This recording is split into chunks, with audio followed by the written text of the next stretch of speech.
Adapun dalil dari Al-Quran, Allah berfirman di surat An-Nisa, Innallaha la yaghfiru an yushraka bihi wa yaghfiru ma duna dzalika liman yasha. Maknanya Allah tidak akan pernah mengampuni orang-orang yang berbuat kesyirikan, maknanya mati dalam keadaan kesyirikan, dan masih mengampuni dosa orang-orang yang tidak melaksanakan kesyirikan. Maduna dalik maknanya tidak melaksanakan dalika, yakni mati kesyirikan, liman yasha, bagi siapa yang Allah inginkan. Maknanya di sini seseorang yang mati dalam keadaan tauhid dan ahli shalah, ahlul kiblah, namun mati mencekik botol tadi, maka dia kecanduan whisky, kecanduan dari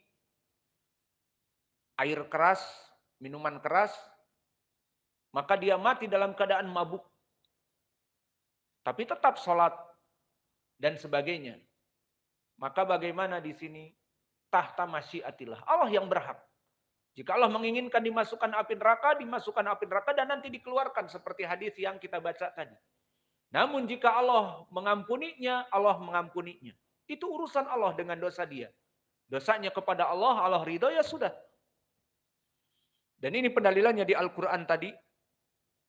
Dan berkata Imam Ibnul Qayyim, fahadihi fi haqqi ghairi taib. Maka ini adalah perkara di Al-Quran ini bagi mereka yang tidak bertaubat. Li'annahu farraqa baina syirik wa madunahu wa allaqa al-maghfirah bil masyiah. Fakhussisa wa ulliqa wa fillati qablaha umumun wa utliqa. Maknanya ini khusus untuk orang-orang yang mati dalam keadaan Islam dan belum bertaubat atasnya. Maka bisa jadi diampuni oleh Allah. Dan dalil dari hadis lebih jelas. Hadis yang ma'ruf, hadis bitaqah, an Abdullah ibn Amr ibn al-As, bahwa Allah Jalla wa'ala kelak di hari kiamat, kita artikan saja karena sudah adzan, akan mengadili dari seseorang ala ru'usil khalaik yaumal kiamah, di depan manusia. Agar menjadi ibrah, agar menjadi pengambilan hikmah. Maka fayun syaru alaihi tis'atu wa tis'ina sijilat, digambarkan, diumumkan orang ini mempunyai 99 gulungan, yang gulungan itu tertulis keburukan. Satu gulungan sejauh mata memandang. Terbayang mempunyai 99 dosa yang belum taubat atasnya. Belum dia meminta ampun. Jika sudah diminta ampun, maka akan dihapus catatannya. Maka di sini dohirnya, kullu sijilin madda basarin fa kutiba fiha minasayiat ad-dhahir as-sayiat wa dunub allati lam tatub minha. Maka dikatakan oleh Allah, atungkiru ma min hadza syai' adalah maka katibai al-hafidun. Maka apakah kamu mengingkari dari dosa-dosa yang telah kamu perbuat? Dan apakah mendolimi kamu malaikat-malaikat yang menulis keburukan? Orang ini mengaku la ya Rabb. Afalaka udrun? Lalu kemudian kamu mau berdalih mempunyai udur, saya melaksanakan demikian karena. La ya Rabb. Tidak ada alasan. Tidak ada hujjah. Dan tidak ada pendoliman. Diakui bahwa malaikat benar menulis aku demikian dan demikian. Maka kalau begitu, apakah kamu mempunyai udur? Tidak, wahai Allah. Lalu ditanya di beberapa riwayat, apakah hal indaka khairun qat? Apakah kamu mempunyai kebaikan sedikit pun kecuali dosa-dosa ini? Tidak. Orang ini frustasi. Tidak mempunyai kebaikan. Semuanya buruk yang dia perbuat. Maka akhirnya Allah yang maha adil mengatakan, bala innalaka indana hasanah. Tidak, kamu mempunyai kebaikan bagi kami di sini. Apa kebaikannya? Kata Allah, fa innahu la dzulma alaikal yaum. Kamu tidak akan didolimi oleh Allah. Fatukhraju bitaqah fiha. Inilah. Orang ini tidak menyadari bahwa dulu dia menjauhi ibadah syirik. Dulu dia mati dalam keadaan tauhid, salat hanya kepada Allah, ibadah hanya kepada Allah, berdoa hanya kepada Allah, tidak kepada para wali, ngalap barokah dan sebagainya, maka dikeluarkan oleh Allah bitok bitokoh la ilaha illallah. Alhamdulillah. Maknanya kartu la ilaha illallah, bahwa dia mati dalam keadaan tauhid. Maka kartu la ilaha illallah ini dikeluarkan dari hatinya. Maka orang ini pun masih frustasi dan tidak berharap kebaikan. Dikatakan, ya Rob mahadihil bitokoh mahadihi sijillat. Wahai Allah, bitokoh la ilaha illallah yang dohirnya kecil. Menunjukkan bahwa dia seorang muwahhid. Kartu la ilaha illallah ini dibanding dengan 99 gulungan yang terdapat padanya dosa-dosa besarku yang belum taubat atasnya, apa faidahnya ya Rob? Ini gambaran orang ini, manusia ini. Namun di sisi Allah, bitokoh ini sangat besar. Allah lebih ridho kepada orang ini muslim tidak pernah melaksanakan kesyirikan daripada dia seorang muslim yang setiap hari dan malam melaksanakan dosa-dosa yang besar. Maka Allah mengatakan, innaka latudlam, kamu tidak akan pernah dizalimi pada hari ini. Fatudau sijillat fi kifah wal bitaqah fi kifah fatasyati sijillat wa saqulatil bitaqah fala yazkulu ma'a ismillahi syai'a.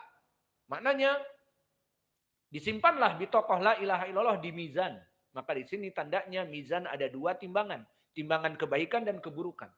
Timbangan raca kebaikan disimpan bitaqah yang kata dia dianggap remeh. Hanya sekedar bitaqah la ilaha illallah mungkin kecil.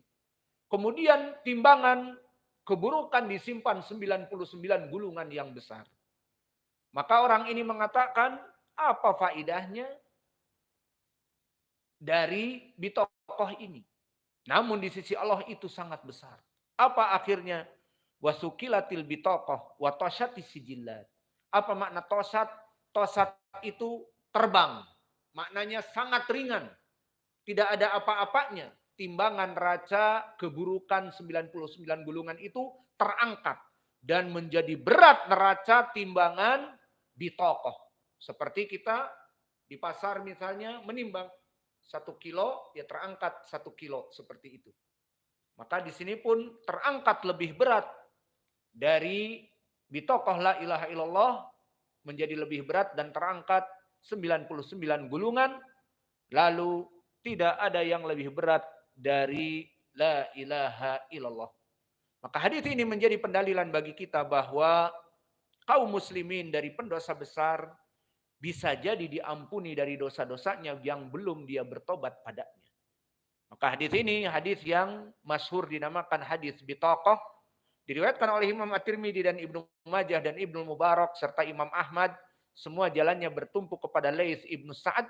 Haddatsani Amir ibni Yahya an Abi Abdurrahman al-Mu'afiri dari Abdullah ibni Amr ibni al-As.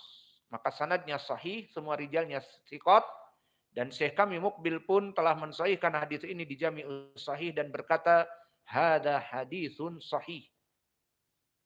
Dan di sana ada jalan yang lain dari jalan Ibnu Lahiyah, dari Amir ibni Yahya, kemudian bertemu dengan Abi Abdurrahman al-Hubuli dari Abdullah ibni Amr ibni al-As, maka sanadnya bertumpu kepada Abi Abdurrahman al-Hubuli.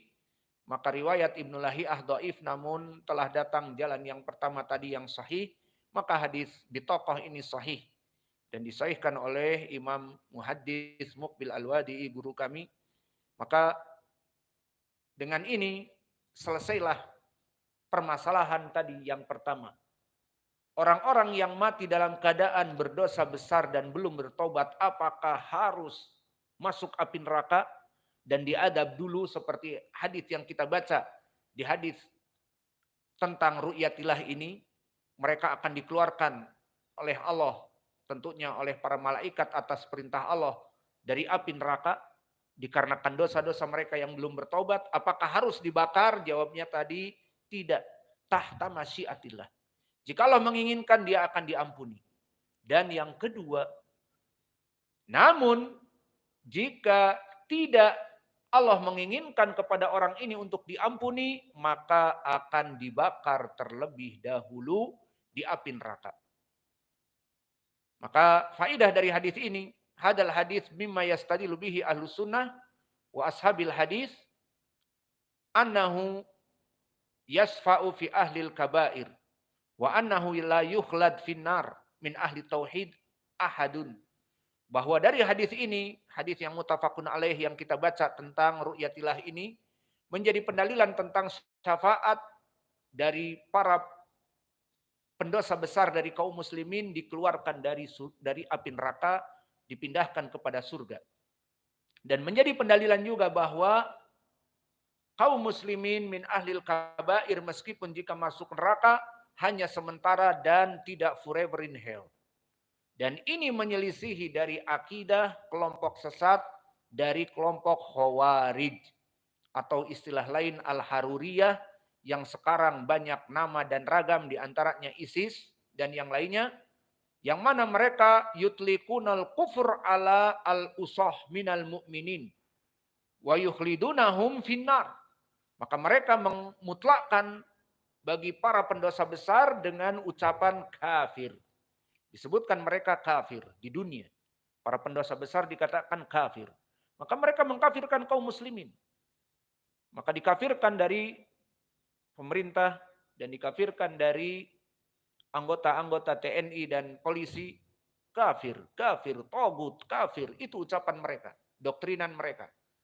Dan ini di dunia. Di akhirah apa? Yukhlidunahum finnar. Mereka mengatakan kekal di api neraka, tidak ada ampunan. Maka ini semuanya menyelisihi dalil. Terutama dalil tadi. Hadis ru'yatillah. Di mana Allah merahmati hambanya, dikeluarkan mereka orang-orang ahlul kiblah yang mempunyai asar sujud dari api neraka. Dimasukkan kepada surga. Ini bantahan kepada mereka yang mengatakan mereka kafir kekal di api neraka, maka jawabannya tidak. Maka kelompok Al-Khawarij mereka memutlakkan di dunia dengan lakob-lakob kafir dan di api neraka kekal. Adapun dari kelompok yang kedua, dari kelompok sesat Mu'tazilah, mereka tidak memutlakkan kepada orang-orang yang melaksanakan dosa besar sebagai kafir dari kaum muslimin, tidak. Sehingga kaum muslimin yang melaksanakan dosa-dosa besar, meskipun sholat tapi setiap malam dugem. Apa dugem? Al-muhim dunia gemerlap katanya. Mabok dan sebagainya dan prostitution. Maka orang-orang Khawarij menyebut mereka kafir, kafir dan sebagainya. Walakin al-Mu'tazilah mayutlikun fi dunya alaihim al-kufur. Bal yaqulun innahum la muslim wala kufar. Idan mada bainal manzilatain. Walakinnahum yukhliduna finnar. Adapun di hari akhirah mereka sama. Kama yaqulu al-khawarij khuludun finnar. Walakin fi dunya hum yaqulun bainal manzilatain. Di antara dua. Tidak muslim dan tidak kafir. Maka hadis ini bantahan kepada mereka dan masih ada di dalam hadis ini beberapa faidah dan kita akhirkan untuk besok. Maka mulai besok dihafal matan sampai kepada akhir hadis yang kita baca. Wa naktafi ilahuna wa jazakumullahu khaira wa barakallahu fikum. Al muadzin yuadzin barakallahu fikum.